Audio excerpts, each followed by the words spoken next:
नाज़रीन आदाब, अली वारसी एक मरतबा फिर नया दौर के प्लेटफॉर्म से आपके सामने हाजिर है। आज हमारे पास हेडलाइंस पर तीन बड़ी खबरें जो हम आपके साथ शेयर करेंगे और साथ इमरान खान साहब की एक और डेट आई है उनके अरेस्ट की, वो भी हम आपको बताएंगे क्योंकि हर हफ्ते ये एक डेट आती है अरेस्ट की, लेकिन 9 मई के अलावा उनको कभी गिरफ्तार करने की जरूरत किसी ने की नहीं क्योंकि भाई बहुत बड़ा नुकसान कर सकते हैं वो और उनके चाहने वाले।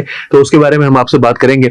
इसके अलावा काजी फाइज़ साहब के खिलाफ जो क्यूरेटिव रिव्यू था वो बिल आखिर chief justice of Pakistan Umar Ata Bandial ने उसको सेट असाइड कर दिया, लेकिन दूध में मेंगनी है जिसे डाल कर देना कहते हैं, वो उन्होंने किया है। उसके बारे में, वो जो मेंगनी है उसके बारे में भी हम उनको हाईलाइट करेंगे इस प्रोग्राम के दौरान। तीसरी खबर जो कि मोहसिन दावर साहब ने एक बहुत इंपॉर्टेंट बात की है अपने इलाके के हवाले से कौमी असेंबली में तकरीर करते हुए, इसके बारे में हम आपको बताएंगे। बट फर्स्ट ऑफ ऑल सबसे बड़ी खबर जो पंजाब हुकूमत जो है वो एक मरतबा फिर एक नया जो है वो कार्रवाई डालने का फैसला किया गया, वो ये है कि जनाब अली एक जो डिपार्टमेंट ऑफ फाइनेंस है गवर्नमेंट ऑफ द पंजाब का, उसकी जानिब से एक लेटर लिखा गया है और ये लेटर जो है वो लिखा गया है डिप्टी सेक्रेटरी रेवेन्यू को, और रिक्वेस्ट जो सब्जेक्ट है वो है request for advance drawal for purchase of vehicles for the use of officers posted in the offices, यानी कि गाड़ियां खरीदी जा रही हैं।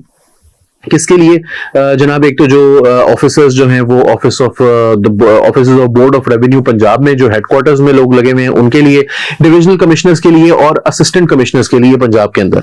अच्छा जी, अब इनके लिए जनाब पैसे क्योंकि हमारे पास बहुत है ना, हमारे पास चाइना से भी पैसे आ गए हैं, हमें IMF ने भी पैसे दे दिए हैं, सऊदी अरब ने भी दे दिए हैं, UAE ने भी दे दिए हैं, कतर भी दे देगा, अल्लाह खैर करेगा, अल्लाह सबका जो दे उसका भी भला, जो ना दे उसका भी भला। साथ जो है वो कुछ पैसे आ गए हैं वर्ल्ड बैंक से, तो पैसे अच्छे खासे आ गए हैं, तो उन्होंने सोचा कि क्यों ना अब इनको उड़ाना और जाया। अरब 33 करोड़ 37 लाख 47 हजार रुपए जाया करने के लिए फैसला किया गया है, और वो पैसे इस तरह से जाया किए जाएंगे कि जनाब अली एक तो additional commissioners in each division उनके लिए गाड़ियां चाहिए हमें उनके ऑफिस के लिए, इसके अलावा एडिशनल डिप्टी कमिश्नर्स जो जनरल हैं उनके लिए हर डिस्ट्रिक्ट में गाड़ियां चाहिए, और assistant commissioner in each tehsil of Punjab उसके लिए भी हमें जो है वो गाड़ियां चाहिए, दरकार है, बड़ी जरूरत है, बहुत बेचारे मजबूर हैं। गाड़ियां कौन सी चाहिए? गाड़ियां बेहतरीन वाली चाहिए। एडिशनल कमिश्नर्स जो हर डिवीजन के अंदर लगे हुए हैं उनके लिए करोला चाहिए जी 1.6 एल्टेस CVT। इसके अलावा जो एडिशनल डिप्टी कमिश्नर्स हैं हर डिस्ट्रिक्ट के अंदर उनको चाहिए है जनाब उनके लिए यारिस ATIV 1.3L, और इसके अलावा असिस्टेंट कमिश्नर्स जो हैं जो तहसीलों में मौजूद हैं इनको डबल कैबिन चाहिए जी 4x4 रिवो GM/T। तो ये गाड़ियां जो हैं वो हमें फौरन चाहिए। उन्होंने हिसाब किताब सारा लगा के 2 अरब 33 करोड़ 37 लाख 47 हजार रुपए, बड़ा मतलब उन्होंने सोच समझ के एक एक रुपया एक एक आना जो है उन्होंने हिसाब लगा के 47 हजार रुपए यानी 50 हजार भी मांग सकते, लेकिन उन्होंने 47,000 उन्होंने रेट ले लिया है। ये गाड़ियां चाहिए, इसके लिए पैसे दे दें। अब 2 अरब रुपए में कितनी गाड़ियां आ जाएंगी? अगर मतलब मैं तो हैरान हूं कि कितनी गाड़ियां इनको चाहिए कि जो 2 अरब यानी करोड़ करोड़ की चले जी 1.5 करोड़ की भी गाड़ी लगा ले। अब तो खैर इतनी महंगी वाली गाड़ियां तो वो यारिस और डबल कैबिन वगैरह, मगर चले एल्टस अच्छी खासी महंगी है, मगर मेरी समझ से बाहर है कि ये 2 अरब 33 करोड़ रुपए की कितनी गाड़ियां, तकरीबन वाओ, आई मीन 100 गाड़ियां की 100 से ऊपर गाड़ियां जो है वो ये खरीदने के लिए तैयार खड़े हैं। जब एक ऐसे मुल्क के अंदर मतलब ये कल्टस क्यों नहीं चला सकते? अगर मतलब गाड़ी लेनी है अब तो गाड़ी मतलब इतनी ज्यादा गाड़ियां क्या करनी है? मैं इस वक्त आप यकीन कीजिए कि मेरे सर जो है ना वो घूम रहा है इस बात को पढ़ के, इस बात को जानकर कि ये 2 अरब 33 करोड़ रुपया जी, ये 20 जुलाई की डेटेड है 2023, और इसके ऊपर जो खालिद महमूद साहब हैं ये PMS हैं, सेक्शन ऑफिसर हैं, इन्होंने साइन किए हुए और ये डिप्टी सेक्रेटरी को लेटर लिखा गया, और मतलब कमाल है कि मतलब उड़ाने के लिए इतने पैसे। और उन्होंने कहा कि साथ साथ जो है ना वो जो अभी असिस्टेंट कमिश्नर यानी ऐसा नहीं है गाड़ियां हैं नहीं, अभी भी हैं, तो जो असिस्टेंट कमिश्नर से गाड़ियां ली जाएंगी वो तहसीलदारों को दे दी जाए, और उसके अलावा जो है वो ये जो है वो जल्द अज जल्द जो है वो पैसे आप जाया कर दें। और इसके मुताबिक तो मतलब मैं तो हैरान हूं कि इतने पैसों को जाया जो है वो करने के लिए हमारी ब्यूरोक्रेसी के दिमाग में इतने आइडियाज आते कैसे? इनको सिवाय अपनी गाड़ियों, अपनी बैटमैन, अपने वो नौकर चाकर, अपने अल्ले तल्लों के अलावा कुछ नहीं सूझता। This is very very disturbing, यकीन कीजिए। अगली खबर की तरफ चलते हैं।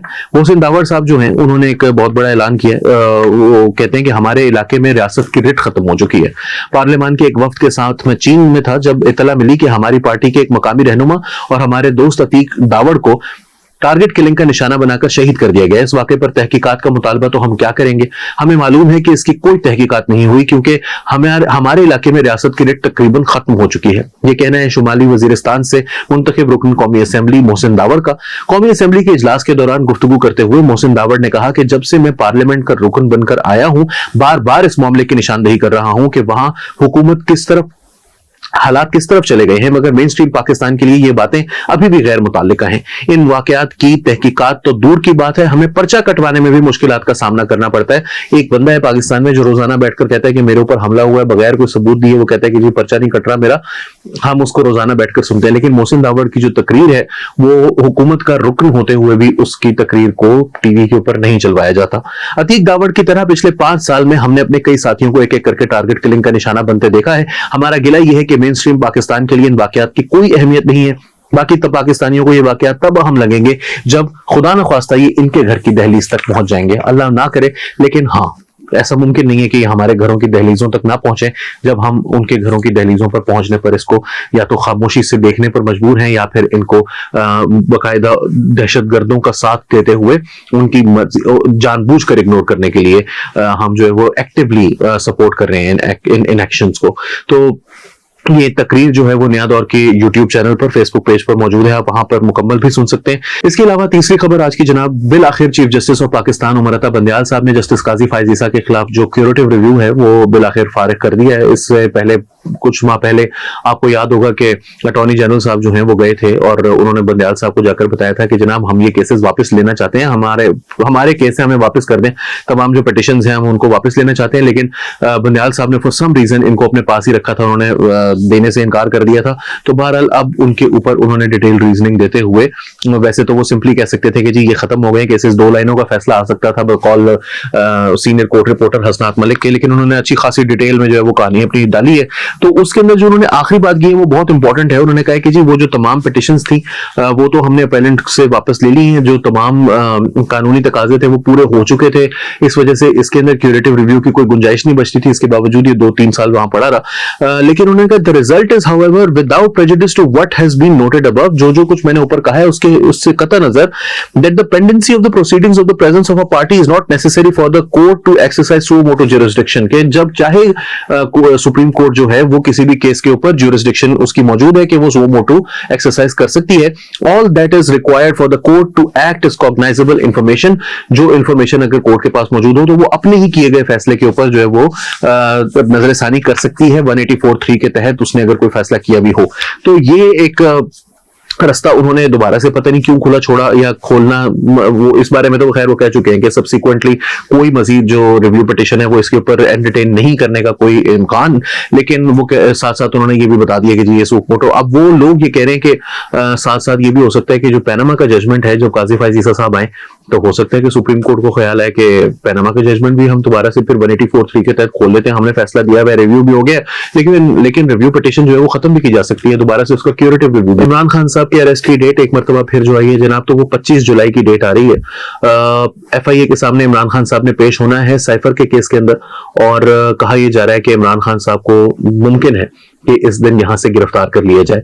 FIA के जब वो जाए उनके सामने पेश हों, वहां पर तफ्तीश उनकी होनी है, इसी दौरान उनको गिरफ्तार कर लिया जाए या बाहर निकलने पर या अंदर ही उनको अंडर अरेस्ट करार दे दिया जाए। क्या होगा क्या नहीं होगा हमें नहीं पता, लेकिन जो इतलात हैं वो ये हैं कि इमरान खान साहब को जो बुलाया गया है तो वहां पर एक जो अदालत से या तो वो पहले से अगर उनके पास प्री अरेस्ट बेल मौजूद होगी तो फिर वो वहां पर नहीं अरेस्ट किया जा सकेगा, तो फिर वो वहां पेश होंगे, अदरवाइज वो पेश होने से गुरेज करेंगे, क्योंकि अगर वो 25 जुलाई को साइफर के केस में FIA के सामने पेश होते हैं तो गालिब इम्कान ये है कि उनको गिरफ्तार कर दिया जाएगा। तो अब इमरान खान साहब पूरी कोशिश करेंगे कि प्री अरेस्ट बेल मिले, वरना वो यहाँ पर जाने से गुरेज करेंगे। तो देखते हैं कि वो इस तारीख को पेश होते हैं FIA के सामने या नहीं होते, मगर 25 जुलाई की डेट जो है वो अहम है। यही वो तारीख थी जहां अब से 5 बरस कबल इमरान खान साहब एक जनरल इलेक्शन में, बहुत ही मुतनाज़ जनरल इलेक्शन में इलेक्शन जीतकर वजीर आजम के ओहदे पर कुछ दिनों के बाद फाइज हुए थे।